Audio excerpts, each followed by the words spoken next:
Assalamualaikum warahmatullahi wabarakatuh. Hai. Selamat datang di podcastnya dia. Bareng dia kau bisa tahu apa saja. Hai, gimana kabarnya? Semoga sehat dan bahagia selalu ya. Karena sehat dan bahagia adalah satu kesatuan yang tidak bisa dipisahkan. Kenapa? Karena sehat tanpa bahagia aku tidak pernah mendengarnya, dan bahagia tanpa sehat apa pernah ada? Sebuah kata-kata yang aku awalin untuk bikin kamu tetap semangat ya. Aduh, sebenarnya udah muak ya dengar semangat, tapi nggak apa-apa. Aku tetap mengucapkannya karena udah barusan aku mengucapkannya gitu. Oke, di masa pandemi kayak gini tuh kesehatan jadi faktor yang paling utama dalam kehidupan kita ya.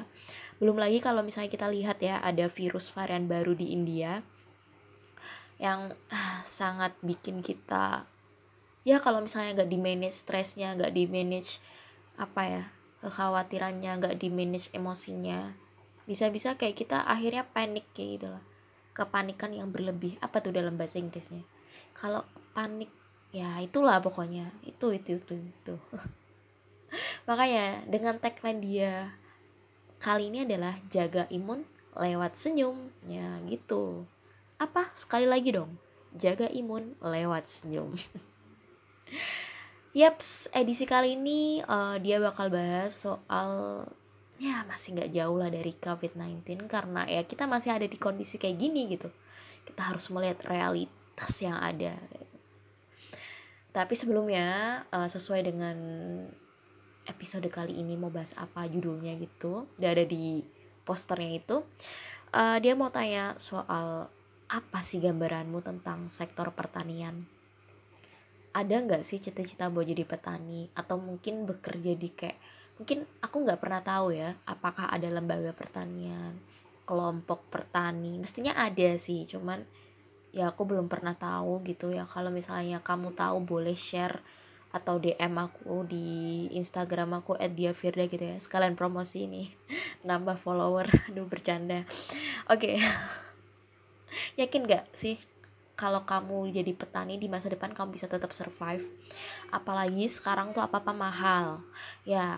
Sekarang kita harus butuh skincare, nggak cowok nggak cewek gitu ya, dan skincare itu banyak banget rangkaiannya ya.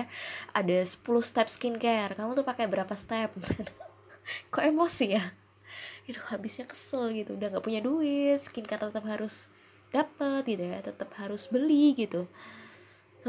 Ya gimana?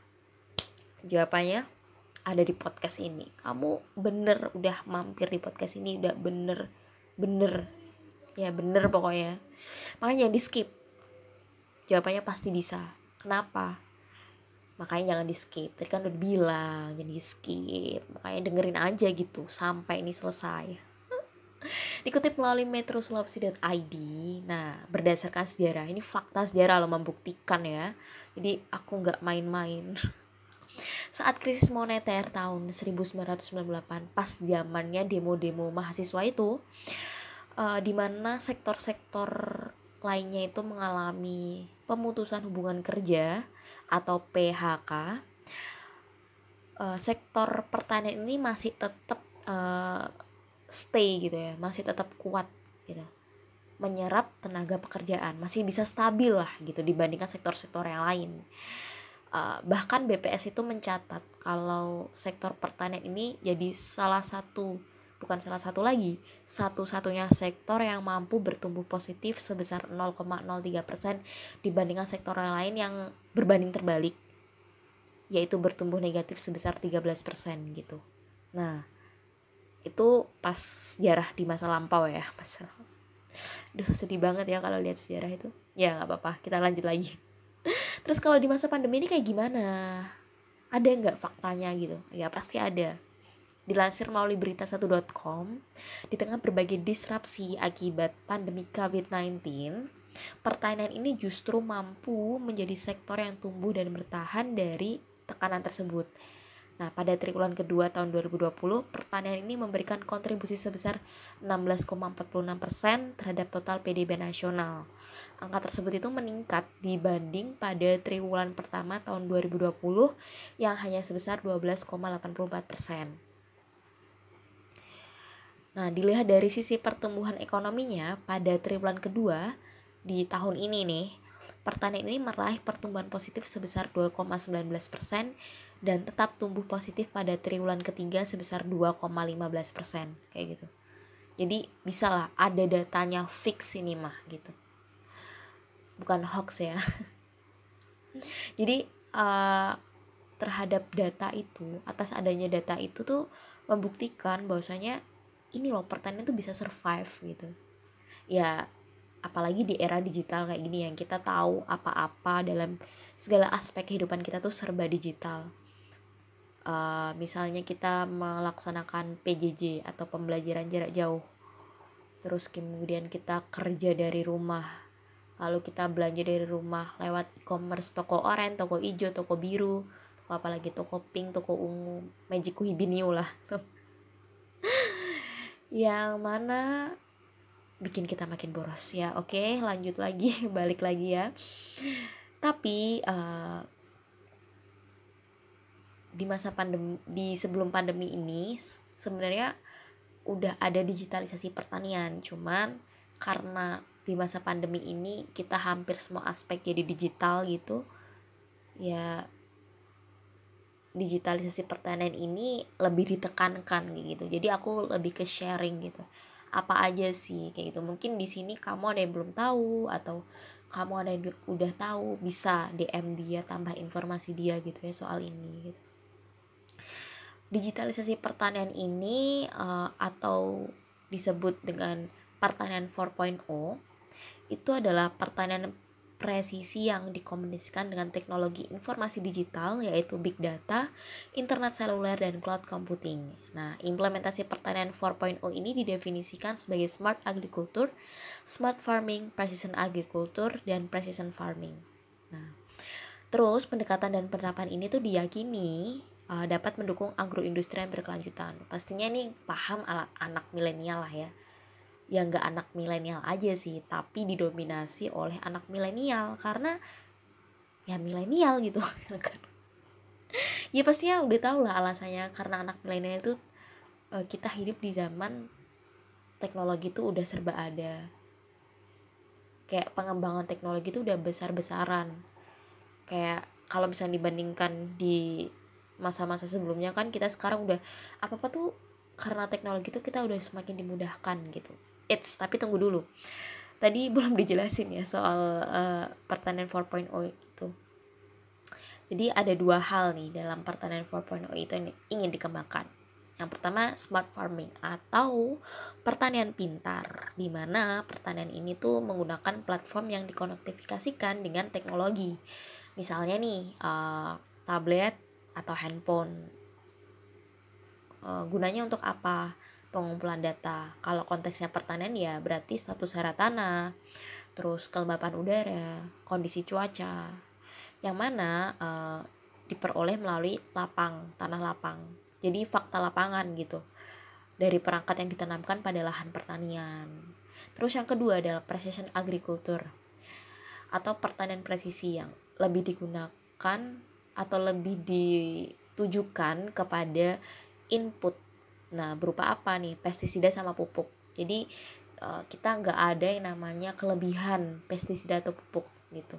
Kita pasti pas. Jadi karena itu tadi kita udah dapat informasi dari tablet atau smartphone kita gitu kan ya. Selain itu kita juga bisa saving money, jadi bisa lebih hemat gitu kan ya. Tadi udah aku jelasin ya, apa-apa sekarang mahal. Duh, jadi curhat banget kalau ngomongin ini. Nggak gitu, kita lanjut lagi.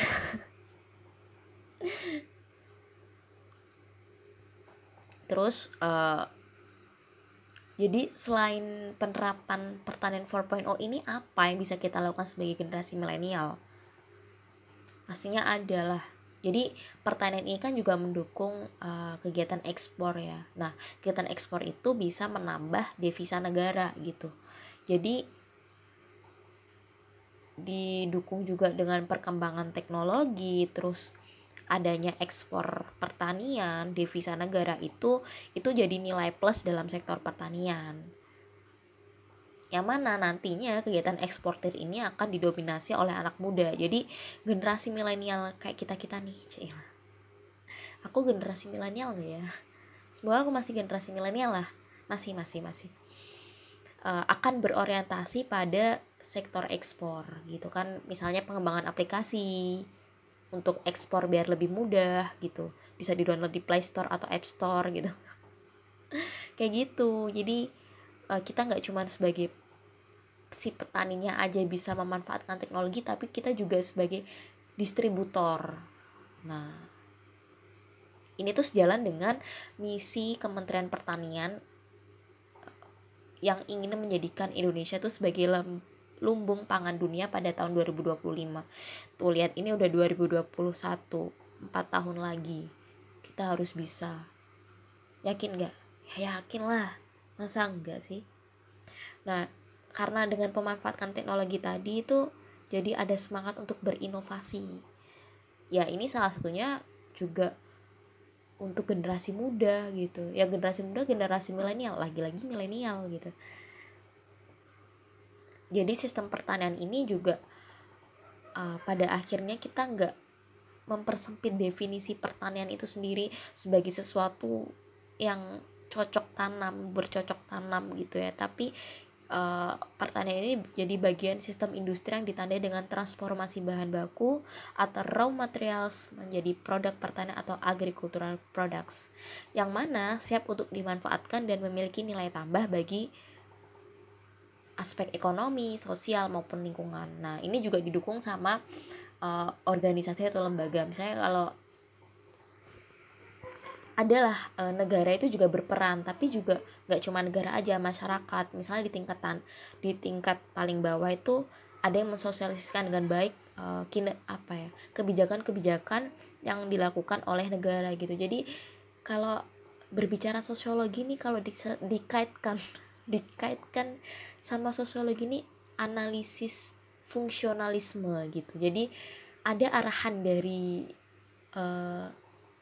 pemerintah kepada sampai bawah itu tersampaikan gitu ya, kebijakannya pemerintah sampai bawah itu terlaksana gitu, bisa terlaksana gitu.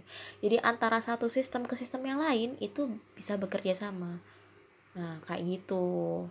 Jadi buat kamu nih ya belum percaya soal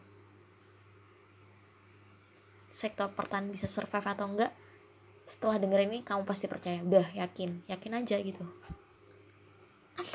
Dan akhirnya kita sampai di penghujung podcastnya dia kali ini. Semoga bermanfaat ya informasinya. And the last I say, wassalamualaikum warahmatullahi wabarakatuh. Jaga imun lewat senyum.